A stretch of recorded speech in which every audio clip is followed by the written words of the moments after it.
परमेश्वर पिता का धन्यवाद हो इस सुंदर समय के लिए जो कि हमें कलीसिया होकर के उसकी आराधना करने का प्राप्त हुआ है। और आज की शिक्षा के लिए जो पाठ पढ़ा गया पहला तीमुथियुस उसका दूसरा अध्याय उसके पहले 10 पद, उसका जो शीर्षक दिया गया है बाइबल में वो लिखा है आराधना संबंधी निर्देश। जब हम परमेश्वर की आराधना करते हैं तो सामान्य तौर पर हम रविवारी आराधना को एक आराधना के रूप में स्वीकार करते हैं, जिसमें कि हम परमेश्वर से प्रार्थना करते हैं, उसकी महिमा के लिए गीतों को गाते हैं, भेंट चढ़ाते हैं और परमेश्वर के वचन को सीखने का प्रयास करते हैं और उसे हम रविवारी आराधना कहते हैं। जब इस अध्याय को हम पढ़ते हैं तो इसमें और कुछ बातें हमको दिखाई देती हैं जिसको कि आराधना कहा गया है, जो कि परमेश्वर के सन्मुख आराधना के रूप में ग्रहण योग्य ठहरती हैं और किस प्रकार की आराधना परमेश्वर हमसे चाहता उन बातों को इस अध्याय में संक्षेप में बताया गया है। विशेष रूप से पौलुस के द्वारा से जब उसने तीमुथियुस को ये पत्र लिखा कि वो किस प्रकार से कलीसिया की अगुवाई करे कि वो परमेश्वर की इच्छा के अनुसार से उनकी आराधना करने वाली कलीसिया हो। हम लोग बहुत समय से राष्ट्र के लिए प्रार्थना कर रहे हैं और हर रविवार को उत्तरवादी पाठ के बाद थोड़ा समय हम लोग राष्ट्र के लिए प्रार्थना करने में व्यतीत करते हैं, जिसमें न केवल हम राष्ट्र के लिए प्रार्थना करते हैं लेकिन एक पेपर हम लोगों को दिया गया था, वितरित किया गया था, जिसमें ये आग्रह किया गया था कि हम अपने आस पड़ोस के अपने जान पहचान वालों में से 20 लोगों के नाम लिखने का उसमें प्रयास करें जिनके बारे में हम सोचते हैं कि वो प्रभु यीशु मसीह को नहीं जानते या उद्धार से वंचित हैं और वे भी उद्धार पाएं। और कई बार ऐसा होता है कि जब हम लोग बार बार किसी चीज़ को करते रहते हैं तो धीरे धीरे वो चीज़ें जो हैं वो एक फॉर्मेलिटी हो जाती है। औपचारिक को मैं आपके सामने रखना चाहूँगा और ये जो यूनाइटेड UCPI इसको शॉर्ट में कहते हैं, United Christian prayer for India, इसका जो गोल है या इसका जो उद्देश्य है वो है reaching the nation in our life time through unity, prayer and witness. अपने जीवन काल में एकता, प्रार्थना और गवाही के द्वारा से कैसे हम अपने देश में हर लोगों तक पहुंच सकते हैं। और इसीलिए ये आग्रह किया गया कि हर एक विश्वासी या हर एक मसीही जो है वो कम से कम 20 लोगों के लिए प्रयास करे कि वो उनके लिए प्रार्थना करें, उनको सुसमाचार उन तक पहुंचाए कि किसी ना किसी रीति से हमारे देश के प्रत्येक लोगों तक परमेश्वर का वचन पहुंच सके। और इसी उद्देश्य के साथ United Christian prayer for India ये जो मूवमेंट है वो पूरे भारत देश में कलीसियाओं के साथ मिलकर के चलाया जा रहा है। आज की शिक्षा के लिए जो पाठ पढ़ा गया पहला तीमुथियुस उसका दूसरा अध्याय और उसके पहले 10 पद, इसमें 2 बातें मुख्य रूप से इस दर्शन से संबंधित हमको दिखाई देती हैं। लेकिन उससे पहले जो बात मैं आप सबके सामने रखना चाहता हूँ वो ये कि ये दर्शन पूरा करने के लिए एक कलीसिया या एक छोटे समूह का होना अत्यंत आवश्यक है कि वो मिल करके इसका प्रयास करें। और कुछ लोग तभी मिलते हैं या मिल सकते हैं एक झुंड के रूप में, एक कलीसिया के रूप में, जब उनमें किसी न किसी रूप से यूनिटी या एकता जो है वो पाई जाए। प्रिय, हमारा जो परमेश्वर है वो त्रिएक परमेश्वर है, लेकिन हम ये भी जानते हैं कि वो एक ही है। वो एक परमेश्वर है जिसमें 3 अलग अलग व्यक्तित्व हमको दिखाई देते हैं, पिता के रूप में, पुत्र के रूप में और पवित्र आत्मा के रूप में। और आप कहीं भी नहीं पाएंगे कि प्रभु परमेश्वर के इस त्रिएकता में कहीं भी किसी प्रकार का कोई कभी उनमें विवाद हुआ। लेकिन हम ये पाते हैं कि जो भी परमेश्वर करता है या ये जो त्रिएकता में होकर के परमेश्वर के कार्य होते हैं, उसमें पिता, पुत्र और पवित्र आत्मा की एकता हमको हमेशा दिखाई देती रही है। चाहे वो सृष्टि के आरंभ में हो, जब मनुष्य को बनाने का समय आया, जब परमेश्वर ने कहा कि आओ हम मनुष्य को अपने स्वरूप के अनुसार अपनी समानता में बनाएं, या फिर जब प्रभु यीशु मसीह के बपतिस्मा के समय जब हम त्रिएकता की बातों को देखते हैं, जहाँ पर कि लिखा है कि प्रभु यीशु मसीह का बपतिस्मा हुआ और वहाँ पर जब प्रभु यीशु मसीह बपतिस्मा लेकर के यरदन नदी से बाहर आए तो लिखा है कि एक आकाशवाणी हुई कि ये मेरा प्रिय पुत्र है जिससे मैं अत्यंत प्रसन्न हूँ। तो प्रभु यीशु मसीह भी वहाँ पर उपस्थित थे। फिर हम देखते हैं कि परमेश्वर की ओर से आकाशवाणी हुई। फिर लिखा है कि यूहन्ना ने यीशु मसीह के ऊपर पवित्र आत्मा को कबूतर की नाई उतरते हुए देखा। तो आप जहाँ भी पाएंगे जहाँ पर एक साथ हमको परमेश्वर पिता या परमेश्वर पुत्र यीशु मसीह या परमेश्वर पवित्र आत्मा का वर्णन एक साथ मिलता है, वहाँ पर उनकी एकता भी हमको दिखाई देती है। और हम जानते हैं कि परमेश्वर ने मनुष्य को अपने स्वरूप और अपनी समानता में सृजा है, और परमेश्वर की इच्छा है कि हम परमेश्वर के उसी स्वरूप को, जो त्रिएकता का स्वरूप है, एकता के रूप में इस संसार में प्रदर्शित करें। और जब आप इस बात को पढ़ेंगे यूहन्ना रचित सुसमाचार उसके 17वें अध्याय में, तो प्रभु यीशु मसीह ने जब भी प्रार्थना की तो इस संसार के लिए प्रार्थना की, चेलों के लिए प्रार्थना की। और मेरे ख्याल से एक ही बार यदि प्रभु यीशु मसीह ने प्रार्थना की हमारे लिए, तो उसमें प्रभु यीशु मसीह ने एकता का निवेदन अपने पिता से कलीसिया के लिए किया है। यदि आप देखना चाहें यूहन्ना रचित सुसमाचार उसके 17वें अध्याय में और उसके 11 पद में पहले प्रभु यीशु मसीह ने अपने चेलों के लिए प्रार्थना की अपने पिता से, और वो इस प्रकार से कहते हैं, मैं अब जगत में ना रहूंगा परंतु ये जगत में रहेंगे, और मैं तेरे पास आता हूं। हे पवित्र पिता, अपने उस नाम से जो तूने मुझे दिया है उनकी रक्षा कर, कि वे हमारे समान, अर्थात पिता, पुत्र और पवित्र आत्मा जैसे एक हैं अपने संबंधों में, कि वे हमारे समान एक हों। ये प्रभु यीशु मसीह की प्रार्थना थी इस संसार से जाने के पहले अपने चेलों के लिए। और फिर उन चेलों के बाद जो कलीसिया बनने वाली थी उनके लिए भी प्रभु यीशु मसीह ने प्रार्थना की, जिसका वर्णन हमको 21 पद में मिलता है, या मैं 20 पद से पढ़ता हूं, जहां लिखा है, प्रभु यीशु मसीह कहते हैं अपने पिता से, मैं केवल इन्हीं के लिए विनती नहीं करता, अर्थात अपने चेलों के लिए बस नहीं, परंतु उनके लिए भी जो इनके वचन के द्वारा मुझ पर विश्वास करेंगे कि वे एक हों, वे सब एक हों।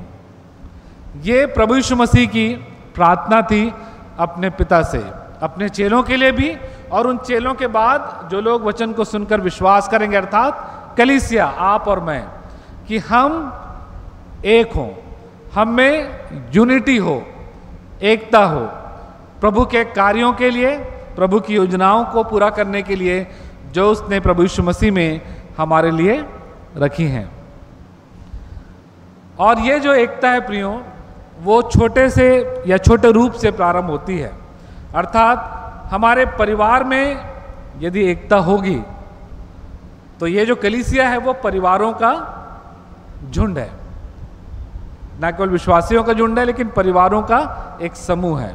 यदि हमारे परिवार में एकता होगी, हमारे आपस में संबंधों में यदि एकता होगी, तो वो एकता आप स्वतः ही जो है कलीसिया में परिलक्षित होगी। और इसलिए जरूरी है कि हम सब अपने परिवार का भी मूल्यांकन करें कि क्या हमारे परिवार में, जिसमें हो सकता है केवल 2 ही लोग हों, या हो सकता है 3 हों, 4 हों, या उससे अधिक भी लोग हो सकते हैं, क्या हम आपस में एक हो पाते हैं अपने विचारों में, प्रभु की आराधना करने के लिए, घर पर परिवार में पारिवारिक प्रार्थना के लिए, क्या हम एक हो पाते हैं? या एक विचार हमारे एक मन होकर के हम किसी कार्य में परिवार होकर के आगे बढ़ पाते हैं। ये हमारे लिए एक प्रतीक होता है कि हम किस प्रकार से उस एकता में आगे बढ़ रहे हैं। और जब हम एकता की बात करते हैं तो एक और बात भी हमको स्मरण आती है या हम स्मरण कर सकते हैं कि बाइबल में ऐसी भी एकता हमको दिखाई देती है जो एकता अच्छी बात होती है, लेकिन यदि उसका उद्देश्य इंटेंशन यदि सही ना हो तो वो जो है हमारे लिए किसी भी प्रकार से या परमेश्वर के लिए किसी भी प्रकार से कार्य नहीं कर सकती। जैसे कि हम देखते हैं कि बाबुल का जो मीनार जब बनाया गया, उत्पत्ति उसके 11वें अध्याय उसके पहले 9 पद में इसका वर्णन है कि उसमें कुछ लोग थे या वहाँ पर जो लोग थे वो सब एक मन के थे और एक ही उनका विचार था और एक ही मनसा से वो बाबुल के मीनार को बनाने लगे। लेकिन उसका जो उद्देश्य है यदि आप उसको पढ़ेंगे तो उनका उद्देश्य ये था कि हमको पृथ्वी पर ना फैलना पड़े। उसका उद्देश्य ये था कि हम अपना नाम करें, कि लोग हमको जाने कि हमने इतना बड़ा मीनार बनाया है।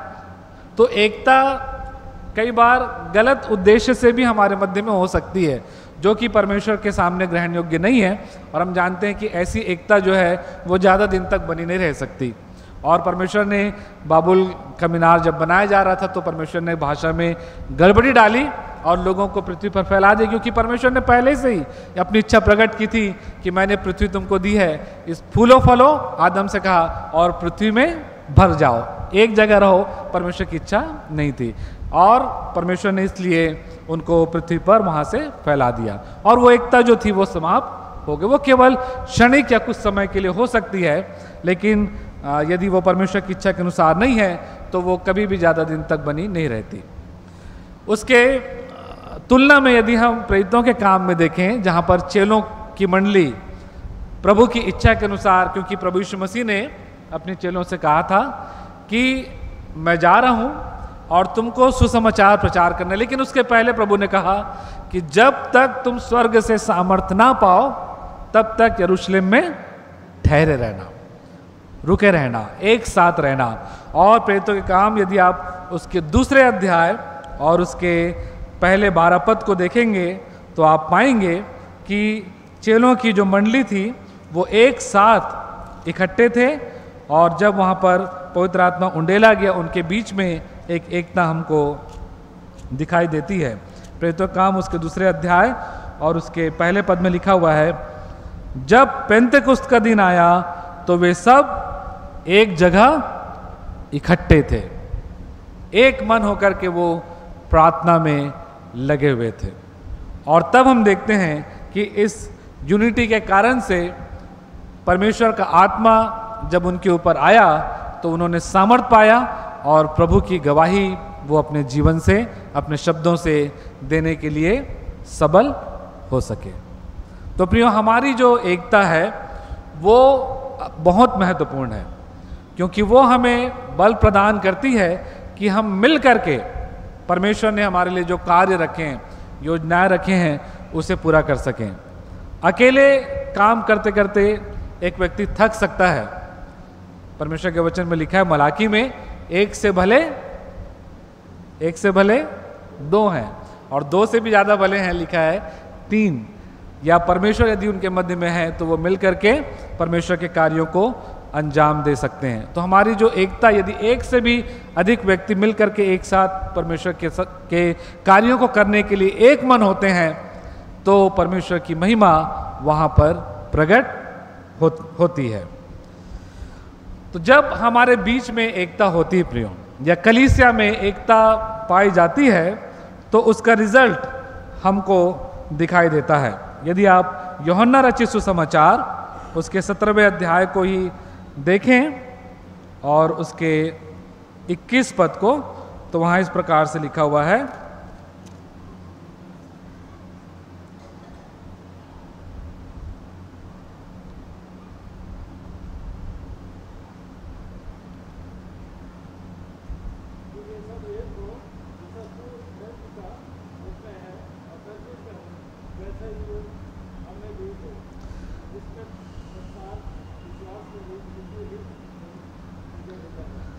तो प्रभु यीशु मसीह ने क्या कहा कि जब वे एक होंगे तो क्या होगा? संसार विश्वास करेगा कि तूने मुझे अर्थात प्रभु यीशु मसीह को भेजा है। जब हम परमेश्वर की इस एकता को कलीसिया के रूप में या परिवार के रूप में मसीही होकर के प्रदर्शित करते हैं, तो उससे संसार के लोग इस बात को जानने पाते हैं कि प्रभु यीशु मसीह कोई ऐतिहासिक व्यक्ति नहीं, लेकिन वो एक विशेष व्यक्ति थे जिन्हें परमेश्वर ने इस संसार में भेजा था। प्रियो, हमारी एकता प्रभु यीशु मसीह को परमेश्वर के पुत्र के रूप में संसार को पहचानने के लिए सहायता प्रदान करती है, क्योंकि हमारे जीवन से परमेश्वर के उस त्रिएकत्व को या उस एकता को इस संसार के लोग देख पाते हैं। और उसके द्वारा से लिखा है, जिससे संसार विश्वास करे कि तूने मुझे भेजा है। यदि हम चाहते हैं कि लोग प्रभु पर विश्वास करें, तो इससे पहले कि हम उनको सुसमाचार सुनाएं, अपने जीवन से ही, अपने जीवन में एकता रखने के द्वारा से, कलीसिया में एकता रखने के द्वारा से हम ये गवाही दे सकते हैं या उनको प्रोत्साहित कर सकते हैं कि वो प्रभु यीशु मसीह को परमेश्वर के पुत्र के रूप में विश्वास करें। क्योंकि लिखा है कि जिससे यदि वो एक होंगे, तो जिससे संसार विश्वास करेगा या करे कि तू ही ने मुझे भेजा है। यूहन्ना रचित सुसमाचार में ही उसके 13वें अध्याय में प्रभु यीशु मसीह इस प्रकार से कहते हैं 35 पद में, यदि आपस में तुम प्रेम रखोगे तो इसी से सब जानेंगे कि तुम मेरे चेले हो। यदि हमारे मध्य में आपस में प्रेम होगा, यदि हमारे मध्य में आपस में एकता होगी, तो लिखा है कि इससे लोग जान जाएंगे कि तुम मेरे चेले हो, प्रभु यीशु मसीह का अनुसरण करने वाले लोग हो। और इस प्रकार से वो हमारे द्वारा से, हमारे अनुसरण के द्वारा से स्वयं प्रभु यीशु मसीह को भी स्वतः ही जान जाएंगे। और इसलिए प्रियो, पहली बात जो प्रमुख है हमारे जीवन के लिए, जो मैं हम सब की शिक्षा के लिए रखना चाहता हूं, कि हम एकता का जीवन जीने का प्रयास करें, चाहे हमारे परिवार में हो, चाहे हमारे समाज में हो, चाहे हमारी कलीसिया में हो। क्योंकि जब हम एकता के साथ अपना जीवन व्यतीत करते हैं, तो एक दूसरे के सहयोग से, एक दूसरे की सहायता से हम परमेश्वर की योजना को, परमेश्वर की इच्छा को इस संसार में प्रकट करने पाते हैं। दूसरी बात जो कि आज के मनन के लिए जो पाठ पढ़ा गया, उसमें हमको मिलता है, और मुख्य रूप से जिस बात की ओर मैं आप सबों का ध्यान केंद्रित करना चाहूँगा, वो है प्रार्थना, कलीसिया की प्रार्थना। पौलुस कहता है तीमुथियुस से पहले पद में, अब मैं सबसे पहले यह आग्रह करता हूं कि विनती, प्रार्थना और निवेदन और धन्यवाद सब मनुष्यों के लिए किए जाएं।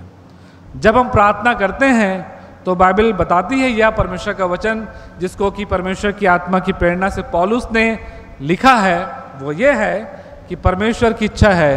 कि विनती, प्रार्थना, निवेदन और धन्यवाद केवल अपने परिवार के लिए, अपनी कलीसिया, अपनी एमसीआई, अपने मेरोनाइट कलीसिया के लिए नहीं, लेकिन लिखा है सब लोगों के लिए किए जाएं। तो पहली बात जो है वो ये है कि प्रार्थना सबके लिए की जाए। और सबके लिए हम कैसे प्रार्थना करेंगे? सामान्य तौर पर हम कॉमन रूप से सबके लिए प्रार्थना करते हैं, ये बोल सकते हैं, लेकिन हम सबके अलग अलग कॉन्टेक्ट्स हैं। हम में से हर एक बहुत से ऐसे लोगों को जानते हैं जिसको मेरे बाजू में बैठा हुआ व्यक्ति नहीं जानता। जब हम इस प्रकार से सूची बनाते हैं लोगों की जिनके लिए हम प्रार्थना करेंगे, तो इस प्रकार से हम किसी न किसी रीति से बहुत सारे लोगों को अपनी इस प्रार्थना में शामिल करते, क्योंकि मैं जो हो सकता है 20 नाम लिखा हूं, मेरे बाजू में जो व्यक्ति बैठा है वो और अलग 20 नाम लिखा हुआ होगा।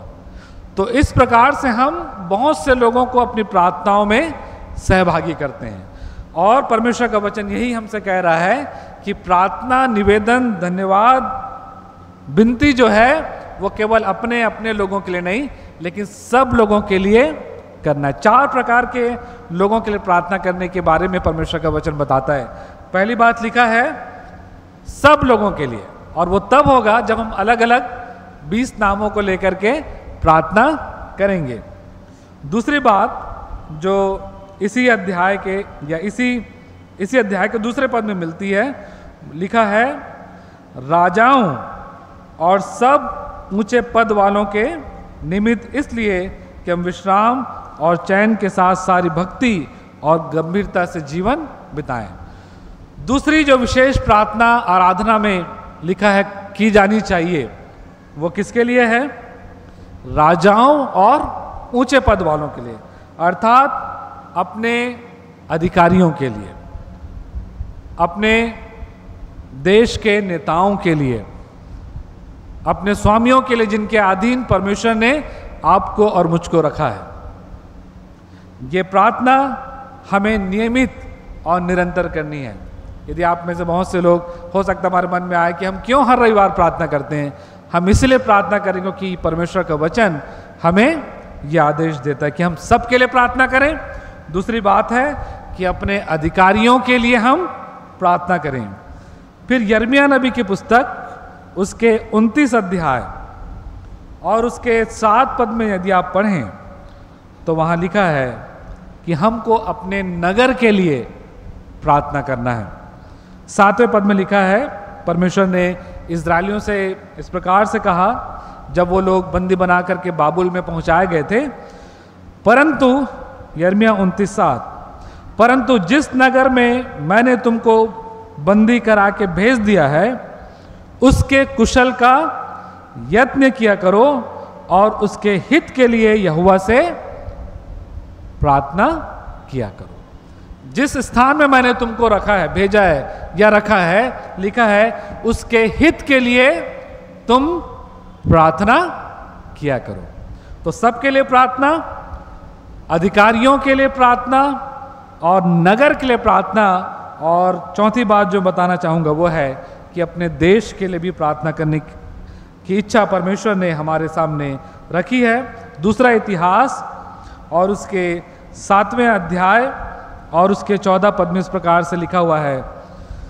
तब यदि मेरी प्रजा के लोग जो मेरे कहलाते हैं दीन होकर के प्रार्थना करेंगे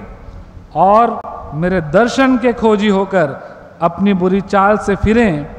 तो मैं स्वर्ग में से सुनकर उनके पाप क्षमा करूंगा और उनके देश को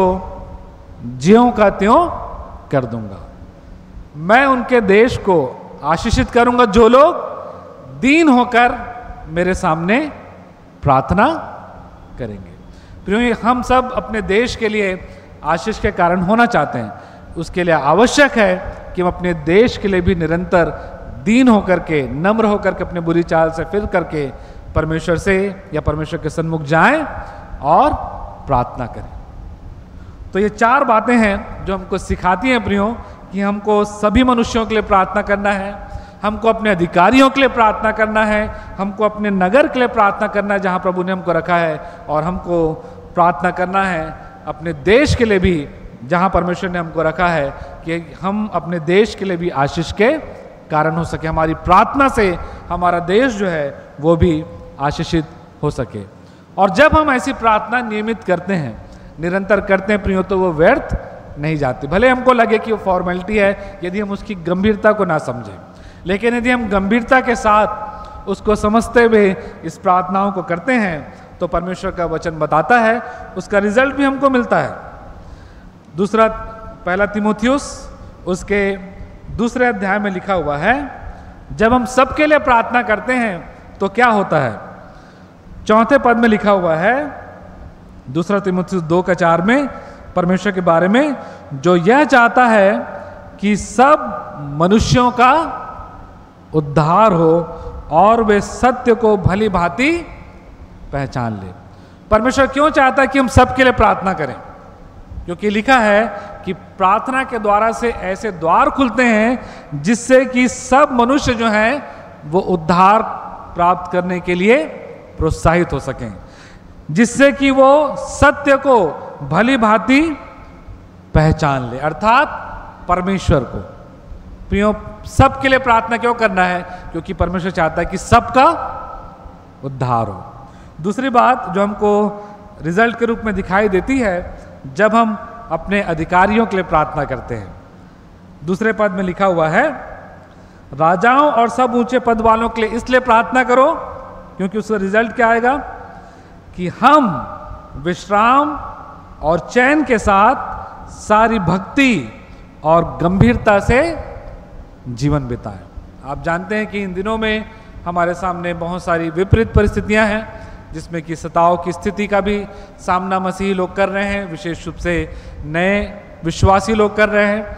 आपने प्रार्थना में यदि ध्यान दिया होगा तो मोहला के लिए हमने प्रार्थना किया, जो कि हमारे मेरोनाइट का एक आउट स्टेशन है। और आज सुबह ये जानकारी मिली कि मोहला में कुछ संगठनों ने ये निर्णय लिया है कि वहाँ जो भी चर्चेस चलाए जा रहे हैं उसको बंद करने का प्रयास किया जाए।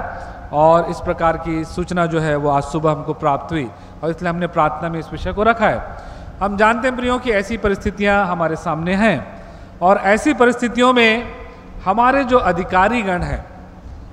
यदि वे परमेश्वर की इच्छा के अनुसार से ईमानदारी सच्चाई के साथ अपनी जिम्मेदारियों को पूरी करते हैं तो वो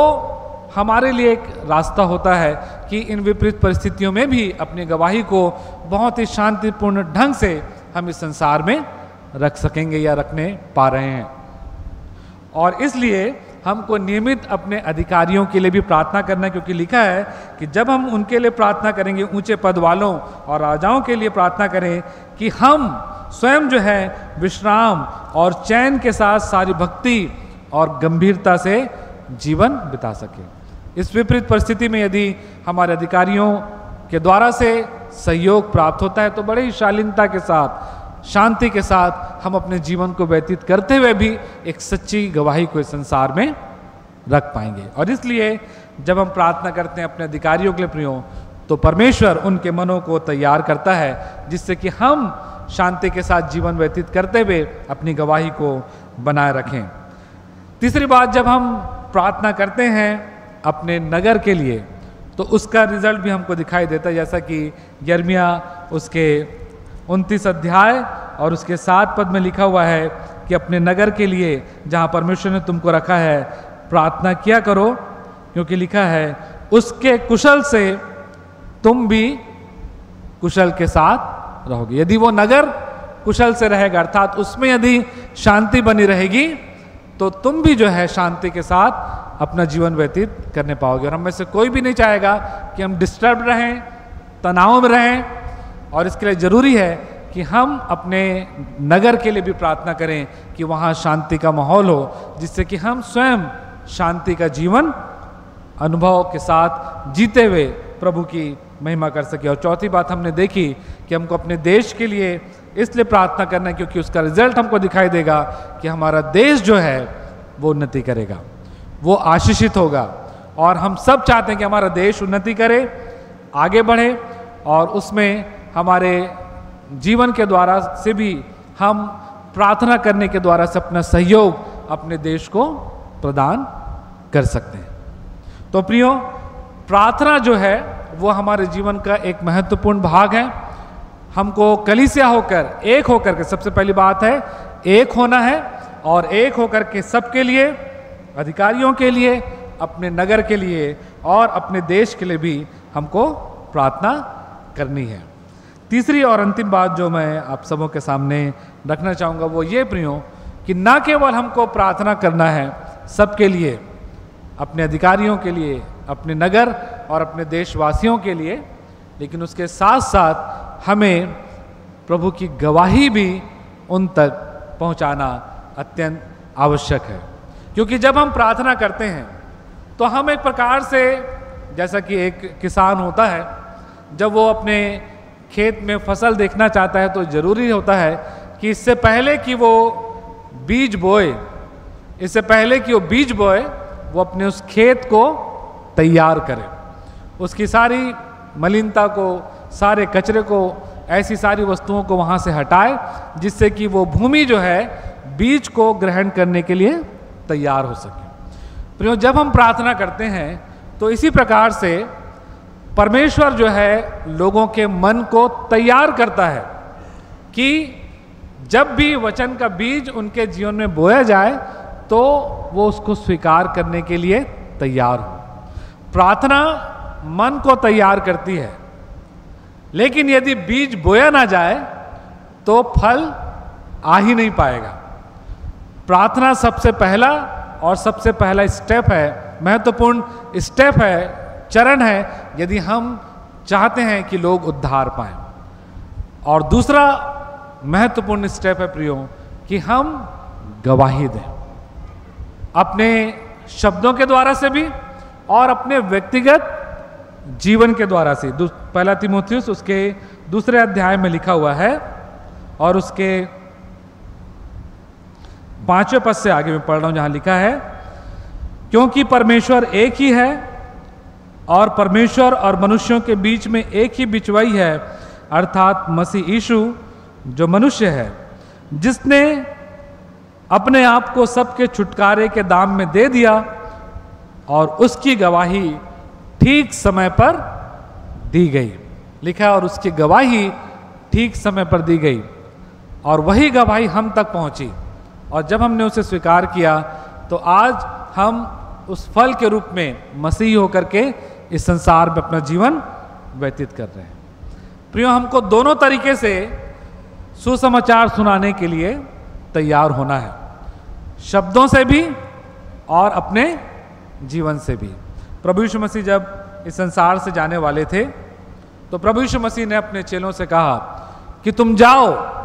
और सारी जाति के लोगों को सुसमाचार प्रचार करो और उन्हें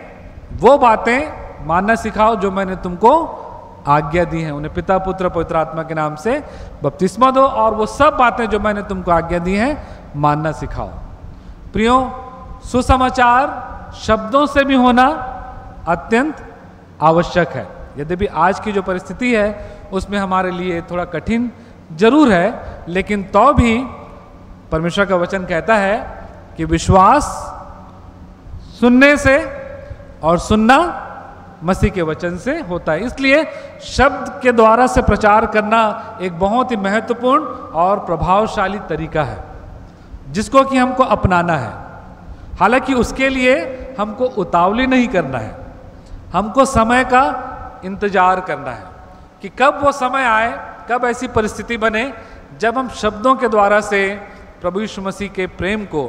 प्रभु यीशु मसीह के त्याग और बलिदान को, उसकी गवाही को, उस छुटकारे की कथा को जो प्रभु यीशु मसीह में है, लोगों तक पहुंचा सकें। उसका इंतजार करके उस समय में हमको शब्दों के द्वारा से सुसमाचार लोगों तक पहुंचाना ही है, क्योंकि लिखा है विश्वास सुनने से और सुनना मसीह के वचन से होता है। लेकिन उसके साथ साथ हम परमेश्वर को धन्यवाद देते हैं कि परमेश्वर ने हमें जीवन दिया है कि अपने जीवन के द्वारा से या अपने जीवन के क्रियाकलापों या कार्यों के द्वारा से विशेष रूप से हम सुसमाचार की गवाही या प्रभु यीशु मसीह की गवाही इस संसार में दें। और उसका सबसे अच्छा और प्रभावशाली तरीका है अपने जीवन से भले कार्य करने के द्वारा से। इफिसियों की पत्री उसके 2 अध्याय में इस प्रकार से लिखा हुआ है और उसके 2 पद में 10वें पद में, क्योंकि हम उसके बनाए हुए हैं और मसीह यीशु में उन भले कामों के लिए सृजे गए हैं जिन्हें परमेश्वर ने पहले से हमारे करने के लिए तैयार किया है। हम उन भले कामों को करने के लिए लिखा है सृजे गए हैं जिन्हें परमेश्वर ने हमारे करने के लिए प्रभु यीशु मसीह में हमको सृजा है या तैयार किया है। यदि हम अपने इतिहास को देखें, अपने मेरोनाइट कलीसिया की, विशेष रूप से MCI के हमारे जो पूर्वज थे, ना केवल उन्होंने शब्दों के द्वारा से सुसमाचार लोगों तक पहुंचाया, लेकिन आवश्यकता अनुसार लोगों की भलाई करने के द्वारा से भी उस सुसमाचार को प्रभावशाली बनाया। और उसका परिणाम है कि आज हम मेरोनाइट चर्च इन इंडिया के रूप में एक स्थापित कलीसिया के रूप में यहाँ पर पाए जाते हैं। तो प्रियो, सुसमाचार का प्रचार शब्दों के साथ साथ भले कार्यों के द्वारा से भी निरंतर हमको करते रहना है। पहला तीमुथियुस और उसके 2 अध्याय के 90 और 10वें पद को हमने 90 और 10वें पद को यदि आप देखें तो वहाँ पर, हालांकि ये बात केवल स्त्रियों के लिखी हुई है,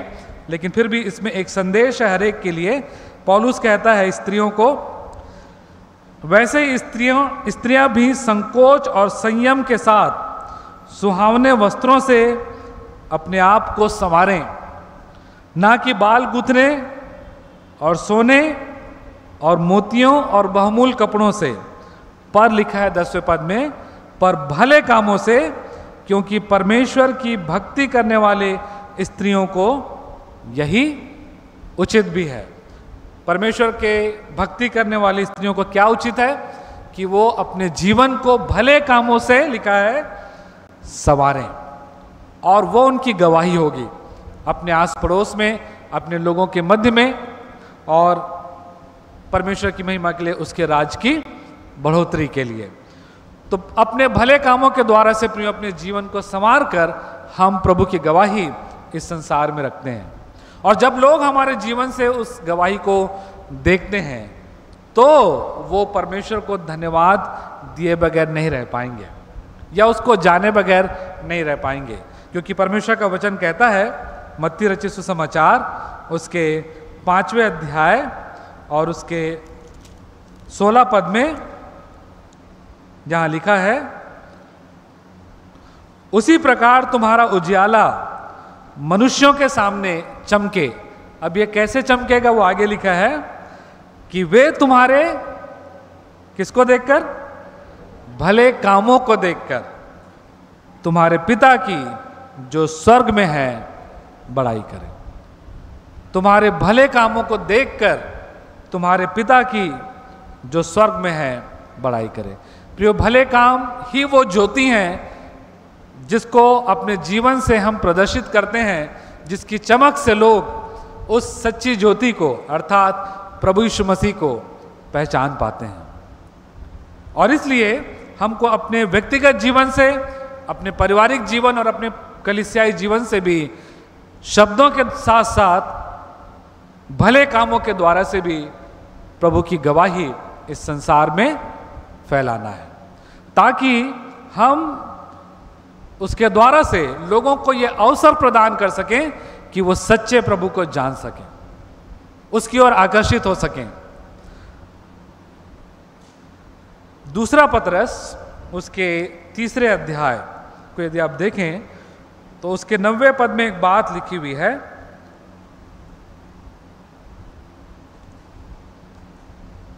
प्रभु अपनी प्रतिज्ञा के विषय में देर नहीं करता। प्रभु यीशु मसीह ने जाने से पहले कहा था कि मैं शीघ्र आने वाला हूं, लेकिन आज 2025 वर्ष हो गए, प्रभु अभी नहीं आया है। उसका कारण यहां बताया गया है, लिखा है कि प्रभु अपनी प्रतिज्ञा के विषय में देर नहीं करता, जैसी देर कुछ लोग समझते हैं, पर तुम्हारे विषय में धीरज धरता और नहीं चाहता है कि कोई नष्ट हो, वरन यह कि सबको मन फिराव का अवसर मिले। प्रभु यीशु मसीह इसलिए आने में विलंब कर रहे हैं। वो आना तो चाहते हैं कि अपनी कलीसिया को लेकर, अपनी दुल्हन को लेकर के चले जाएं, लेकिन वो इंतजार कर रहे हैं कि उसकी दुल्हन में या उसके दुल्हन के रूप में झुंड में कलीसिया में इस संसार के हर व्यक्ति शामिल हो जाए, कोई भी ना छूटे, कोई भी नष्ट ना हो। और लिखा है कि परमेश्वर चाहता है कि हर एक को मन फिराव का अवसर मिले, अपॉर्चुनिटी मिले, अवसर मिले। कई बार बहुत से काम बहुत से लोग के पास बहुत से योग्यताएं होती हैं,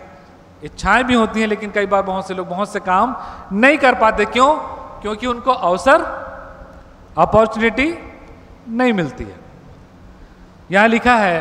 कि परमेश्वर चाहता है कि हर एक को अवसर मिले, कोई भी ये ना बोले कि मुझको तो अवसर ही नहीं मिला मन फिराने का, मुझको तो, मैंने तो कभी प्रभु यीशु मसीह का नाम सुना ही नहीं। प्रियो, उस समय तक के लिए प्रभु रुका रहेगा, और उस समय का यदि हम चाहते हैं कि हम बेसब्री से इंतजार करें कि प्रभु आकर के हमको इस संसार से स्वर्ग राज्य में लेकर के जाए, तो उसके लिए अवश्य है कि लोगों को अवसर मिले। और वो अवसर मिलेगा कैसे? मन फिराने का। लिखा है कि यदि लोग सुनेंगे नहीं तो विश्वास कैसे करेंगे? यदि कोई जाएगा ही नहीं तो कैसे कोई सुसमाचार सुनाएगा? ये अवसर देने वाले आप और मैं हैं। चाहे वो हम अपने शब्दों के द्वारा से दें, चाहे अपने व्यक्तिगत जीवन के द्वारा से दें, हम लोगों को अवसर देते हैं कि वो विचार करें कि संसार के बाद भी एक जीवन है, एक सच्चा परमेश्वर है जिसकी ये आराधना करते हैं, और वही सच्चा है। एक उद्धार करता है जिसके पीछे ये लोग चलते हैं, उसका अनुसरण करते हैं, और उसके पीछे चलने से उद्धार मिलता है। ये अवसर हमको अपने जीवन से लोगों को देना है प्रियो, और परमेश्वर चाहता है कि हम अपने जीवन के द्वारा, अपने शब्दों के द्वारा, अपने भले कार्यों के द्वारा से लोगों के सामने ये अवसर रखें। और इसीलिए प्रियो प्रभु रुका हुआ है कि हर एक को अवसर मिल जाए, ताकि कोई ये ना कहने पाए कि मैं तो जानता ही नहीं था। और ये तब होगा जब हम लोगों को अवसर देंगे। वो स्रोत हम हैं, आप और मैं हैं, अपने पड़ोसियों के लिए, अपने मित्रों के लिए, अपने जान पहचान वालों के लिए, विशेष रूप से उनके लिए जिनसे हमारा संबंध तो है लेकिन वो अभी तक अंधकार में है या उद्धार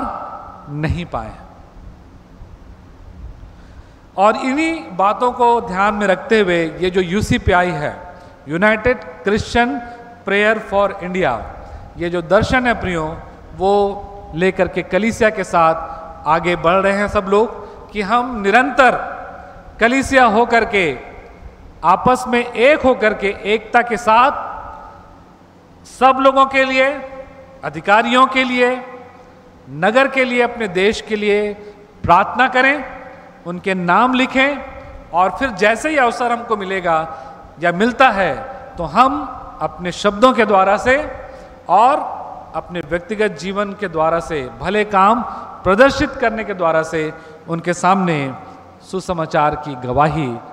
दे सकें। और हमारी मेरोनाइट चर्च इन इंडिया ने इस दर्शन को अपने दर्शन के रूप में एक प्रकार से स्वीकार किया है, और इसलिए हम प्रत्येक रविवार को यहाँ पर 20 लोगों के लिए विशेष रूप से देश के लिए हम प्रार्थना करते हैं, और उसके साथ साथ हमने जो पेपर आपको दिया है, हमने अपेक्षा की है कि आप उसमें नाम लिखे होंगे, और उन 20 लोगों को हम प्रार्थना में स्मरण करें, ताकि हम कम से कम उनके लिए आशीष के कारण बन सकें, कम से कम उन तक सुसमाचार सुना सकें। वे सुसमाचार को ग्रहण करेंगे या नहीं करेंगे ये हम नहीं डिसाइड कर सकते, लेकिन जो प्रभु ने हमको काम दिया है हम उस काम को तो कर ही सकते, और वो है कि अपने जीवन में एकता के साथ प्रार्थना करते हुए प्रभु की गवाही सुसमाचार के रूप में और भले कार्यों के रूप में इस संसार में देना। और इसलिए प्रिय परमेश्वर से हमारी यही प्रार्थना रहेगी कि परमेश्वर हमारी सहायता करे, और हम भी इस बात को बड़ी गंभीरता के साथ लें कि परमेश्वर ने हमको इसलिए इस संसार में रखा है कि हम दूसरों को एक अवसर प्रदान कर सकें कि वो सच्चे प्रभु को हमारे जीवन से देख सकें और जान सकें, ताकि कोई भी नाश ना हो और हर एक व्यक्ति जो है प्रभु के राज्य में प्रवेश करने के लिए अवसर को प्राप्त कर सके। जब हमारे उत्तरवादी पाठ के बाद हम लोग देश के लिए प्रार्थना करते हैं, उसके बाद एक आह्वान किया जाता है कि इस समय हम उन 20 लोगों के लिए प्रार्थना करेंगे जिनका नाम हमने उस पेपर में लिखा है, जो हमको बीच में पिछले समय में वितरित किया गया था। और ये आग्रह किया गया था कि आप सबसे पहले तो प्रार्थना करें,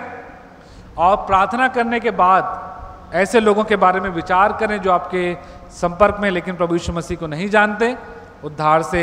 दूर हैं, उनके नाम लिख करके उनके लिए प्रार्थना करें, और समय आएगा तो उनके साथ सुसमाचार भी हम बांटें। लेकिन हम इस बात को भी देखते हैं कि जब कहा जाता है यहाँ से,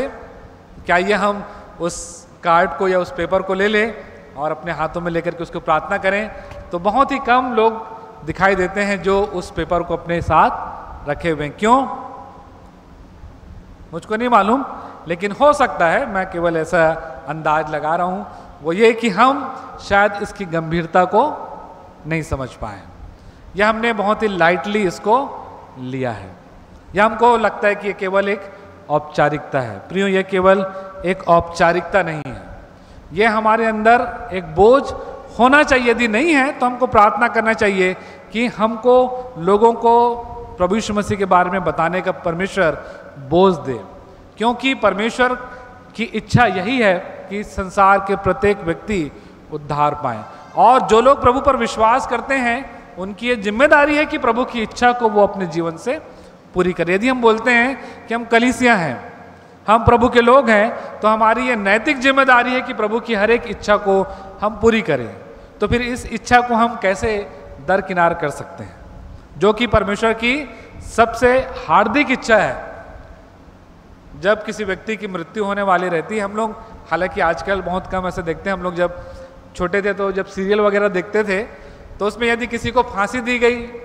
तो जज पूछता था तुम्हारी हार्दिक इच्छा क्या है या तुम्हारी अंतिम इच्छा क्या है, और वो व्यक्ति की जो सबसे हार्दिक इच्छा होती थी वो अंतिम समय में वो प्रकट करता था। और ये माना जाता है कि यदि किसी की मृत्यु होने वाली है, जो इस संसार से जाने वाला है, अंतिम समय में जो उसने अपनी इच्छा प्रकट की वो उसके लिए सबसे महत्वपूर्ण है। और हम जानते हैं कि प्रभु यीशु मसीह जब इस संसार से जा रहे थे, स्वर्ग पर उठा लिए जाने वाले थे, अपने चेलों के सामने सबसे अंतिम बात जो प्रभु ने कही, जाओ और सारी जाति के लोगों को सुसमाचार सुनाओ। तो इससे हम समझ सकते हैं प्रियो कि जो प्रभु के सबसे निकटता में उनके हृदय में जो बात है वो है कि सुसमाचार प्रचार किया जाए और लोग बचाए जाए। तो हम प्रभु के लोग होकर, उसके अनुसरण करने वाले लोग होकर के, उसके दास दासियां होकर, उसके चेले होकर के, उस पर विश्वास करने वाले लोग होकर के अपने स्वामी की सबसे अंतिम और सबसे प्रमुख इच्छा को कैसे हम नजरअंदाज कर सकते हैं। और इसलिए पुनः प्रोत्साहित करने के लिए प्रियो इन बातों को मैंने आपके सामने रखा है कि हमारी ये नैतिक जिम्मेदारी है, चाहे हमारा मन इसकी गवाही दे या ना दे, हमारी ये नैतिक जिम्मेदारी है कि हम लोगों के लिए प्रार्थना करें, उनके मन की तैयारी के लिए, ताकि उनके मन तैयार हों, और तब हम अपने शब्दों के द्वारा और अपने व्यक्तिगत जीवन के द्वारा भले कार्य करने से प्रभु की गवाही को सुसमाचार के रूप में, परमेश्वर के प्रेम के रूप में लोगों तक पहुंचाएं। और इसलिए मुझको या हमको ऐसा लगता है कि बहुत से लोग शायद उस पेपर को भूल गए हैं, या तो कहीं रख दिए हैं, या खो भी गया होगा, और इसलिए आपके पास शायद पेपर नहीं है।